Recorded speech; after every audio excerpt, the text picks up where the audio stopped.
আসসালামু আলাইকুম। প্রিয় দর্শক, অন্য মঞ্চের আলাপচারিতায় আপনাদের সকলকে আমন্ত্রণ জানাচ্ছি।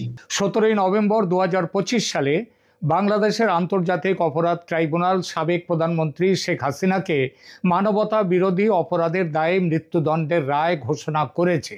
কিন্তু এই মৃত্যুদণ্ড অর্থাৎ ফাঁসির সাজা দেয়া হলো শেখ হাসিনাকে, অথচ আসলে শেখ হাসিনা ফাঁসির দড়িতে ঝুলবেন না, ঝুললেন মোহাম্মদ ইউনূস। কেন বলছে এই কথাটা, এখানে আলোচনা করব।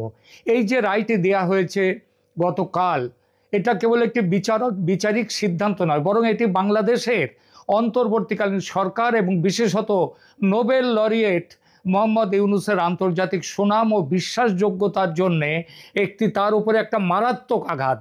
বলা বাহুল্য, এই রায় বাংলাদেশের অভ্যন্তরে রাজনৈতিক ফাটল আরও চওড়া করবে এবং ইতিমধ্যে অর্থনীতি, আইন শৃঙ্খলা গোল্লায় যাওয়া, মবের দখলে যাওয়া বাংলাদেশকে যদি আরও ভয়ঙ্কর গৃহযুদ্ধের দিকে ঠেলে দেয় এই রায়, কেউ অবাক হবে না।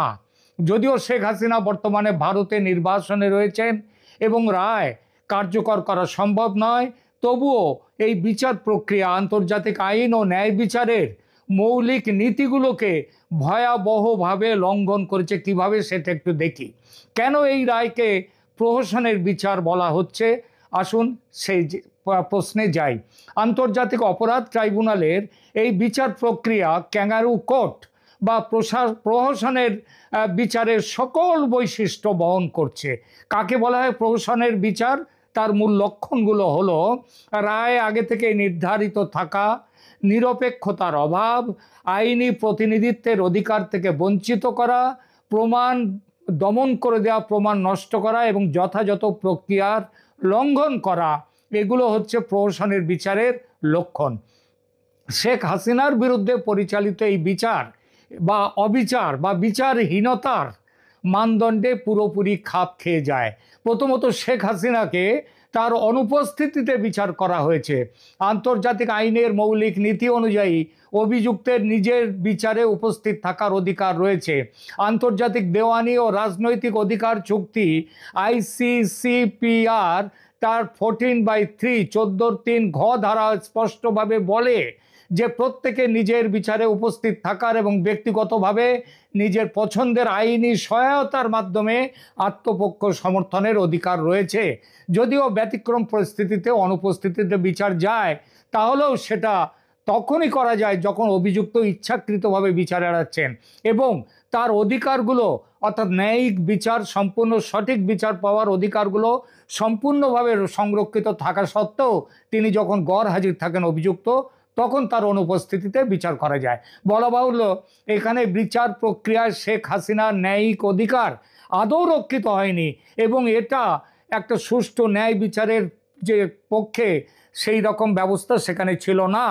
তো তার জন্যেই আজকে এই অবস্থা, তিনি সেখানে যেতে পারেননি এবং এটা আগাগোড়া এই বিচার হচ্ছে প্রতিশোধ স্পৃহা থেকে তৈরি করা একটা বিচার প্রক্রিয়া। দ্বিতীয়ত, ট্রাইব্যুনালের বিচারকদের নিরপেক্ষতা নিয়ে গুরুতর প্রশ্ন রয়েছে।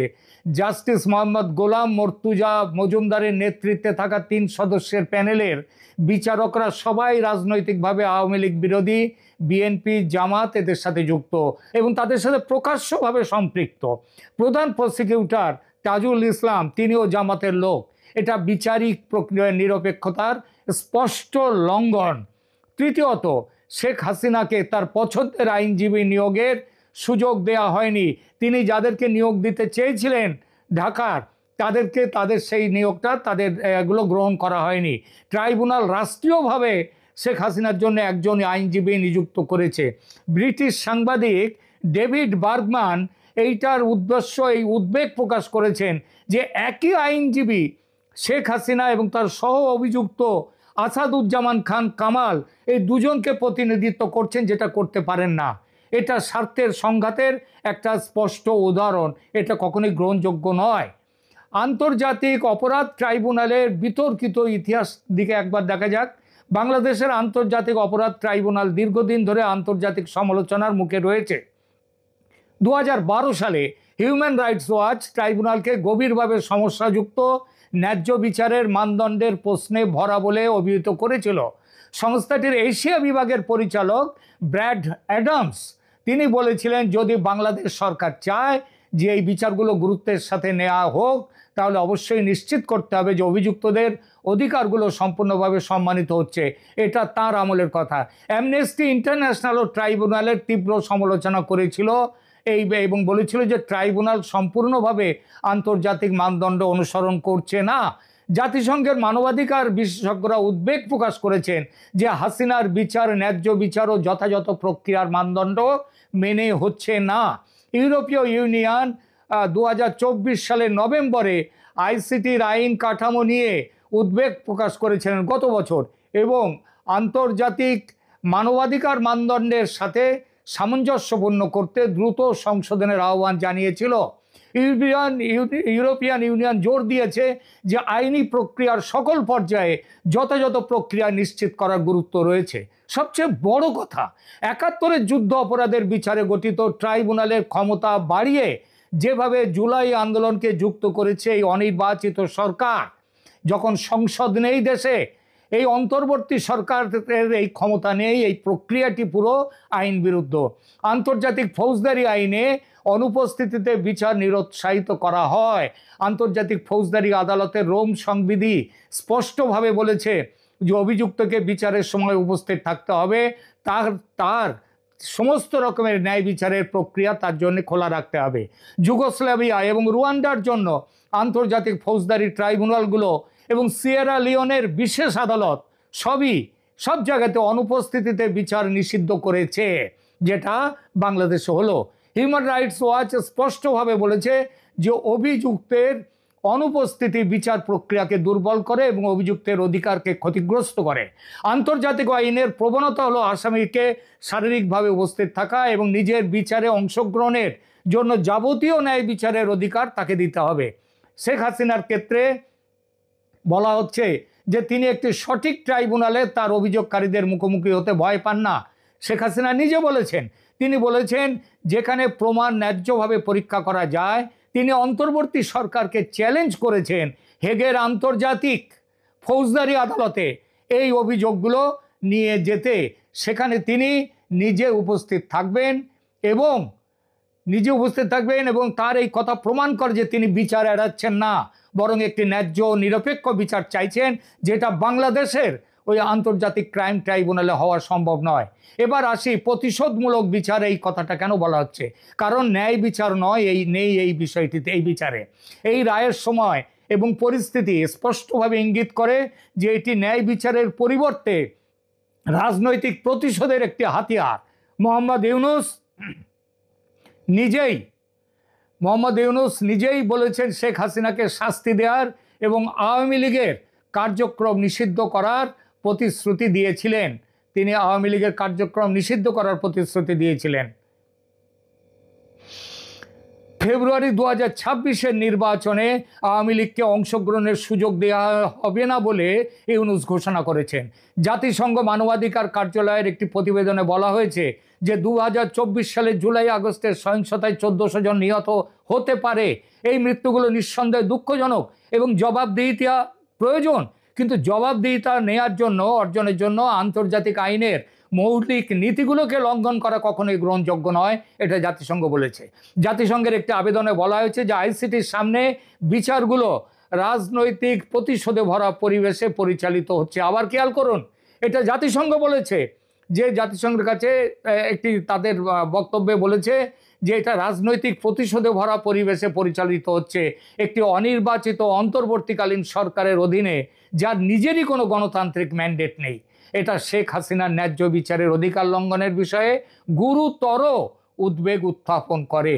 ইউনূসের আন্তর্জাতিক ভাবমূর্তির ধ্বংস, এই যে তার মানে শেখ হাসিনার তো কোনো ক্ষতি করতে পারলেন না, তাকে ফাঁসিতেও তুলতে পারবেন না, কিন্তু ইউনূসের কি হলো সেটা বলি। মোহাম্মদ ইউনূস 2006 সালে ক্ষুদ্র ঋণে অগ্রণী কাজের জন্য নোবেল শান্তি পুরস্কার পেয়েছিলেন। তিনি দরিদ্রের ব্যাংকার হিসেবে আন্তর্জাতিকভাবে পরিচিত, কিন্তু অন্তর্বর্তীকালীন সরকারের প্রধান হিসেবে তার যা ভূমিকা তার সুনামকে শেষ করে দিয়েছে। ইউনূস সরকারের অধীনে বাংলাদেশ মানবাধিকার লঙ্ঘনের একের পর এক অভিযোগের মুখোমুখি হয়েছে। জেনেভায় জাতিসংঘে মানবাধিকার কাউন্সিলের 60তম অধিবেশনে মানবাধিকার কর্মী এবং দক্ষিণ এশিয়া ও ইউরোপের বিশেষজ্ঞ তারা প্রধান উপদেষ্টা মোহাম্মদ ইউনূসের অন্তর্বর্তীকালীন শাসনে ব্যাপক মানবাধিকার লঙ্ঘনের বিষয়ে গুরুতর উদ্বেগ প্রকাশ করেছে। ইউরোপীয় পার্লামেন্টের সাবেক সদস্য এবং সাউথ এশিয়ার ডেমোক্রেটিক ফোরামের নির্বাহী পরিচালক পাওলো কাসাকা এই পরিস্থিতিকে মানবিক সংকট বলে বর্ণনা করেছেন, যেটা এখন বাংলাদেশে হচ্ছে।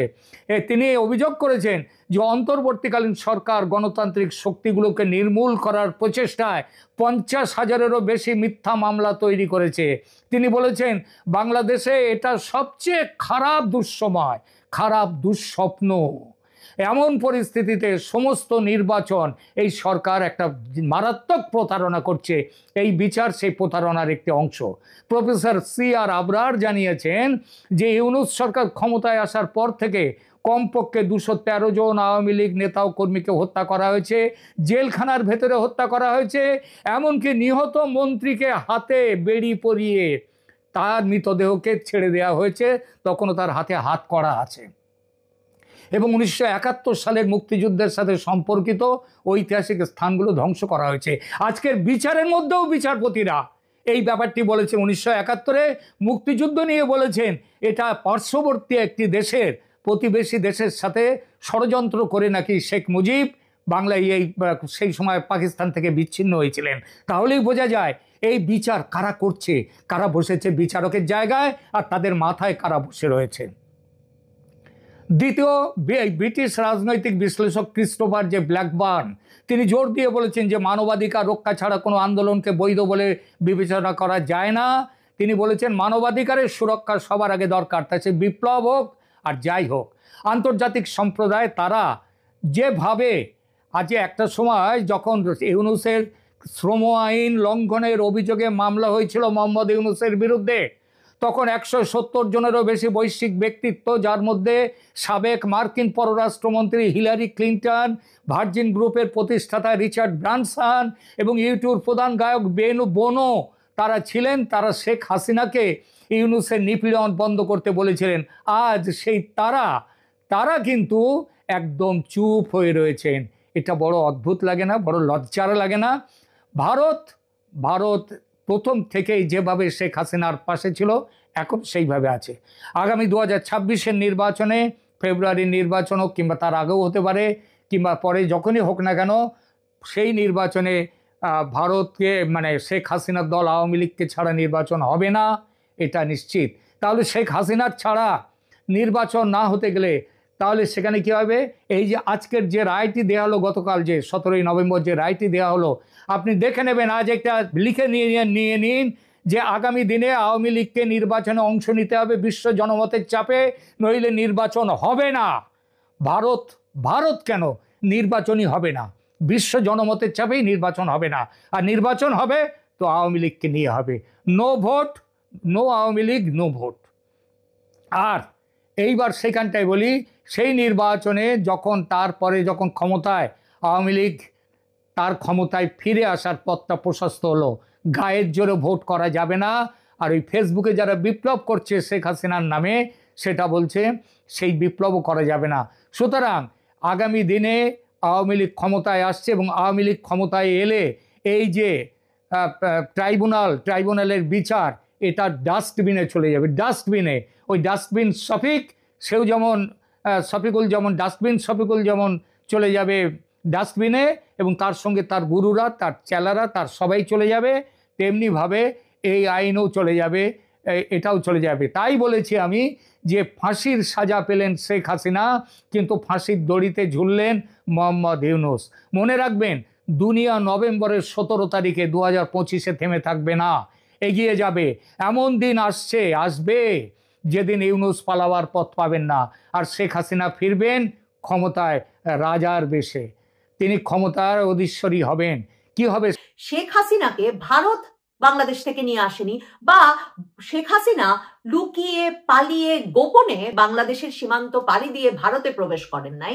শেখ হাসিনা ভারতে এসেছেন সামরিক বিমানে করে, এবং সামরিক বিমানে করে শেখ হাসিনা আসবার আগে বাংলাদেশে সেনাবাহিনীর সর্বোচ্চ স্তর থেকে এবং সরকারের সর্বোচ্চ পর্যায় থেকে ভারতের আকাশ সীমায় যাতে বাংলাদেশের সেনা বিমানটি ঢুকতে দেওয়া হয় সেই অনুমোদন নেওয়া হয়েছিল এবং তার মাধ্যমে শেখ হাসিনা ভারতের হিন্ডন বিমানবন্দরে এসে অবতরণ করেন।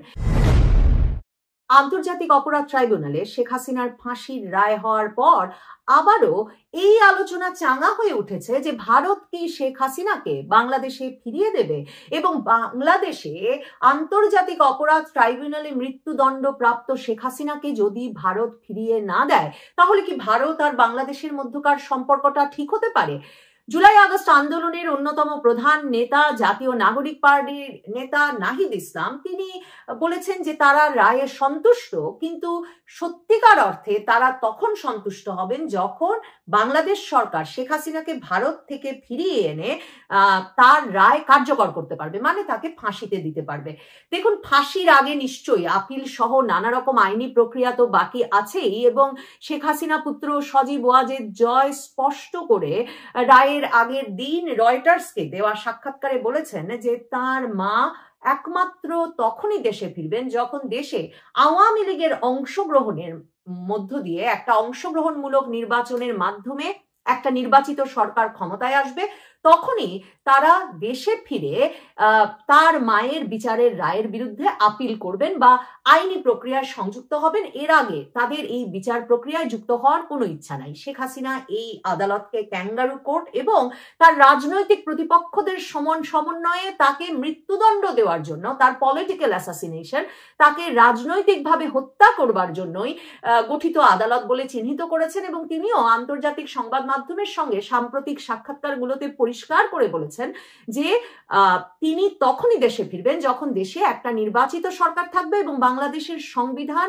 আবারও পুনঃপ্রতিষ্ঠিত হবে, বাংলাদেশের সাংবিধানিক বিধিবিধান মেনে চলার ধারায় ফিরে আসবে। এই অবস্থায় ভারত কি তার অতিথি? মানে অসংখ্যবার ভারত বিভিন্ন সূত্রে, এমনকি প্রধানমন্ত্রী মোদী প্রধান উপদেষ্টা ডক্টর ইউনূসকে তাদের একমাত্র সাক্ষাতের সময় সেই মে মাসেও এটা পরিষ্কার করে বলেছিলেন যে শেখ হাসিনা তাদের অতিথি। এখন অতিথি শেখ হাসিনাকে ভারত কি কূটনৈতিক বা আইনি কোনো বাধ্যবাধকতার কারণে ফিরিয়ে দিতে বাধ্য, বা কোনো কারণ আছে যে কেন শেখ হাসিনাকে এই সময়ে ইউনূস সরকারের আদালতে বিচারের মুখোমুখি করতে ভারত ফেরত পাঠাবে? ভারতকে বাংলাদেশ সরকার সেই ডিসেম্বর মাসে একটা নোট ভার্বাল পাঠিয়েছিল শেখ হাসিনাকে বাংলাদেশে ফেরত পাঠানোর অনুরোধ জানিয়ে। এটাই এখন পর্যন্ত আনুষ্ঠানিকভাবে ভারতকে দেওয়া বাংলাদেশের তরফে শেখ হাসিনাকে ফেরত চেয়ে কোনো কমিউনিকেশন বা কোনো যোগাযোগ। নোট ভার্বাল কূটনীতির ক্ষেত্রে একেবারে প্রাথমিক স্তরের একটা কূটনৈতিক যোগাযোগ, যেই ক্ষেত্রে লেটার হেডে একটা চিঠির মতো পাঠানো হয় এবং সেই চিঠিতে এমনকি কারো স্বাক্ষরেরও প্রয়োজন হয় না। প্রত্যর্পণ চুক্তি আছে ভারত বাংলাদেশের। সে কারণে সোমবার দিন রায় হওয়ার পর আইন উপদেষ্টা আসিফ নজরুল এই রায়কে ঐতিহাসিক রায় হিসেবে বর্ণনা করে বলেছেন যে ভারতকে বাংলাদেশ আবারও চিঠি দেবে শেখ হাসিনাকে ফেরত চেয়ে, কিন্তু সেই চিঠিটি কিন্তু হতে হবে আইনি ভাষায় এবং আইনিভাবে সম্পূর্ণত বিবরণ লিপিবদ্ধ করতে হবে যে ঠিক কি কি যুক্তি দিয়ে শেখ হাসিনাকে ভারতের বাংলাদেশে প্রত্যর্পণ করা উচিত বলে বাংলাদেশ সরকার মনে করছে। বাংলাদেশ সরকার এখন পর্যন্ত সেই খাটনিটুকু করে নাই। দেখেন, প্রত্যর্পণ চুক্তির একটা মূল শর্ত হচ্ছে যে প্রত্যর্পণ করতে হবে সেই অভিযুক্ত ব্যক্তিকে, এটা নিশ্চিত করে যে অভিযুক্ত ব্যক্তি কিছুতেই প্রত্যর্পণের পর তার দেশে ফিরে গিয়ে কোনো রাজনৈতিক উদ্দেশ্য প্রণোদিত মামলার শিকার হবেন না। এটা প্রত্যর্পণের একদম একটা বেসিক ভিত্তি, বেসিক যুক্তি।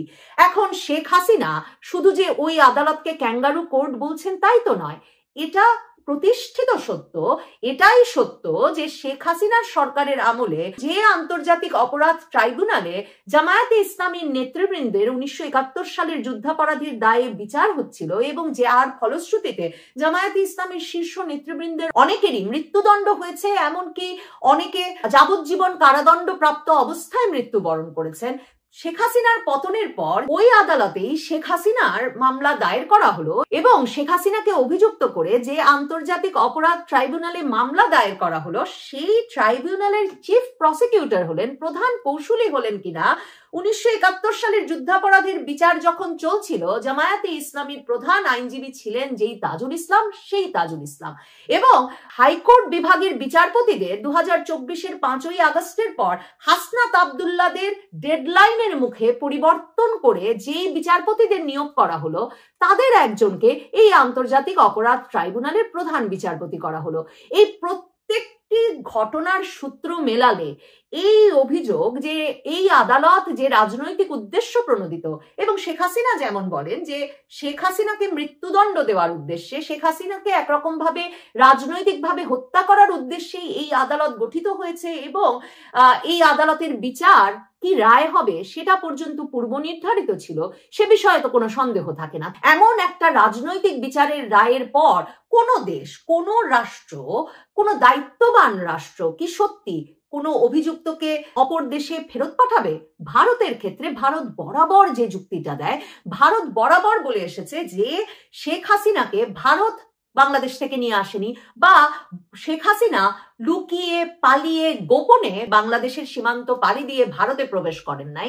শেখ হাসিনা ভারতে এসেছেন সামরিক বিমানে করে, এবং সামরিক বিমানে করে শেখ হাসিনা আসবার আগে বাংলাদেশে সেনাবাহিনীর সর্বোচ্চ স্তর থেকে এবং সরকারের সর্বোচ্চ পর্যায় থেকে ভারতের আকাশ সীমায় যাতে বাংলাদেশের সেনা বিমানটি ঢুকতে দেওয়া হয় সেই অনুমোদন নেওয়া হয়েছিল, এবং তার মাধ্যমে শেখ হাসিনা ভারতের হিন্ডন বিমানবন্দরে এসে অবতরণ করেন। কাজে ভারতের কথা হচ্ছে যে বাংলাদেশের রাষ্ট্র হিসেবে বাংলাদেশের অনুরোধে বাংলাদেশের একজন সরকার প্রধান যখন ভারতে এসে আশ্রয় নিলেন তার নিরাপত্তার জন্য, তখন সেই ব্যক্তিকে ভারত কেন আশ্রয়ে রেখেছে এবং কেন এক্ষুনি তার পতনের মাধ্যমে যে সরকার এসেছে সেই সরকারের হাতে তুলে দিচ্ছে না, এই যুক্তি তুলে ভারতের সঙ্গে বা ভারতকে কোণঠাসা করার চেষ্টা করাটা যুক্তিসঙ্গত কিনা। কাজে ভারত এগুলোকে যথেষ্ট যুক্তিসঙ্গত যুক্তি বলে মনে করে না বলে ভারত শেখ হাসিনা পুত্র সজীব ওয়াজেদ জয় যেমনটা বলেছেন, ভারত তার মাকে একজন রাষ্ট্রপ্রধানের মর্যাদা দিয়ে রেখেছে এবং তিনি সেখানে নিরাপদ আছেন, ভালো আছেন, এবং সজীব ওয়াজেদ জয় বলছেন ভারতে তার মা সেফ অ্যান্ড সিকিউরড আছেন, নিরাপদ আছেন। এই রায়ে তার মায়ের কি বা আসে যায়?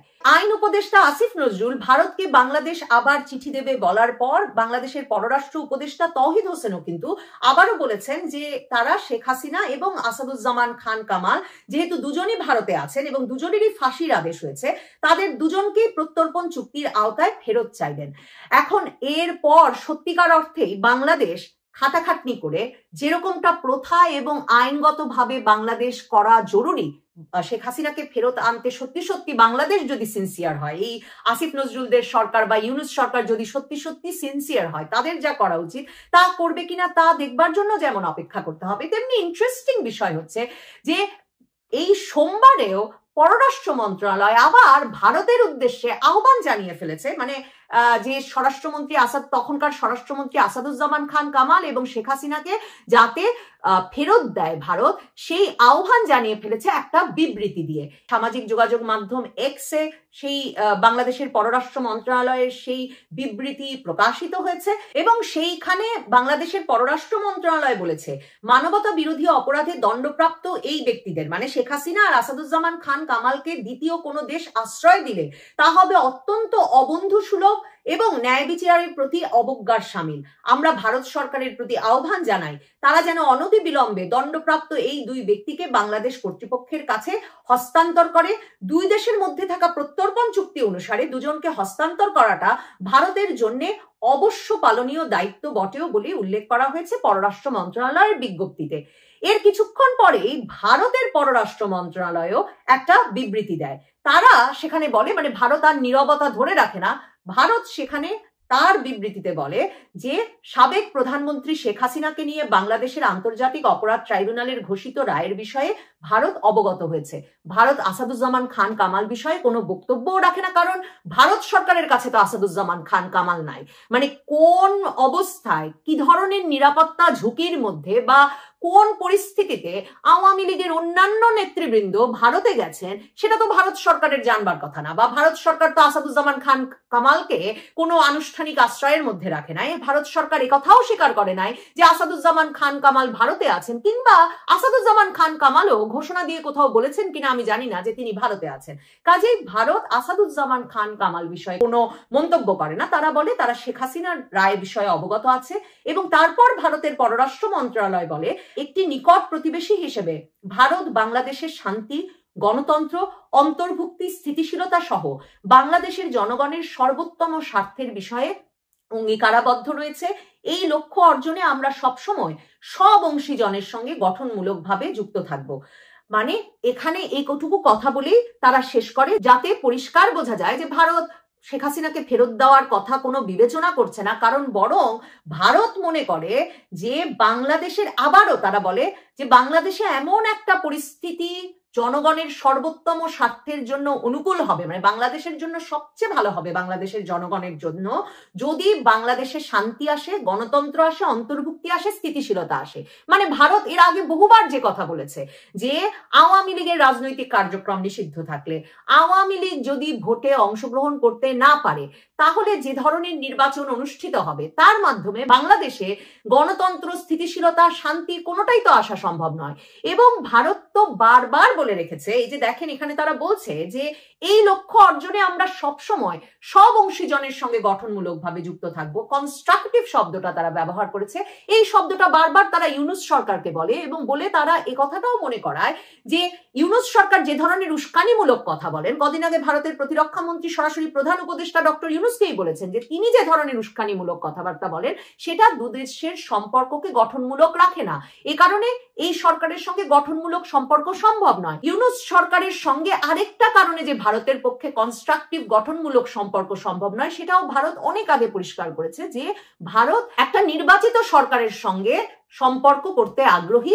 এই অন্তর্বর্তীকালীন সরকারের সঙ্গে সম্পূর্ণ সম্পর্ক বা একটা পূর্ণাঙ্গ সম্পর্ক করা সম্ভব বলে তারা মনে করে না।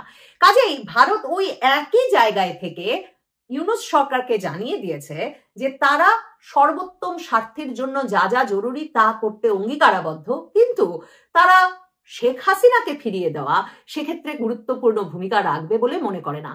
এ কথাটা হয়তো তারা সরাসরি স্পষ্ট ভাষায় লিখে নেয়, কিন্তু মনে তো রাখতে হবে, কই বাংলাদেশের পররাষ্ট্র মন্ত্রণালয়ও তো স্পষ্ট ভাষায়, আইনিভাবে, কূটনৈতিকভাবে যেভাবে প্রত্যর্পণের মাধ্যমে একজন অভিযুক্তকে কিংবা এখন একজন দণ্ডপ্রাপ্ত আসামিকে ফেরত নিয়ে আসার প্রক্রিয়া শুরু করা দরকার, সেই প্রক্রিয়াতে তারাও যায় নাই। তারাও এক্স হ্যান্ডেলে বিবৃতি দেওয়ার পর্যায়ে আছে। তবে প্রক্রিয়া শুরু করার ক্ষেত্রে নাহিদ ইসলাম একটা খুব মোক্ষম প্রশ্ন ছুড়ে দিয়েছেন। নাহিদ ইসলাম বলেছেন জাতীয় নিরাপত্তা উপদেষ্টা খলিলুর রহমান এখন ভারতের জাতীয় নিরাপত্তা উপদেষ্টা অজিত দোভালের আমন্ত্রণে ভারত সফরে গিয়েছেন। তিনি কেন সেখানে এই প্রশ্ন তোলেন না যে ভারত কেন শেখ হাসিনাকে ফেরত পাঠাচ্ছেন না? দেখা যাক বাংলাদেশ সরকার এই সাহস করতে পারে কিনা। কারণ মনে রাখতে হবে অজিত দোভাল ভারতের জাতীয় নিরাপত্তা উপদেষ্টাই হচ্ছেন সেই ব্যক্তি যিনি 5ই আগস্ট যখন শেখ হাসিনা বাংলাদেশের সামরিক বাহিনীর বিমানে করে গিয়ে হিন্ডন বিমানবন্দরে নামলেন, ভারতের সামরিক বিমান ঘাঁটি হিন্ডনে নামলেন, তখন সেখানে গিয়ে শেখ হাসিনা শেখ রেহানাকে রিসিভ করেছিলেন, অভ্যর্থনা জানিয়েছিলেন এই ভারতের নিরাপত্তা উপদেষ্টা অজিত দোভাল। কাজেই দেখা যাক ভারতের নিরাপত্তা উপদেষ্টা অজিত দোভালকে চোখে চোখ রেখে খলিলুর রহমান এই প্রশ্নটুকু করে আসতে পারেন কিনা যে কেন তারা শেখ হাসিনাকে ফেরত দিচ্ছে না।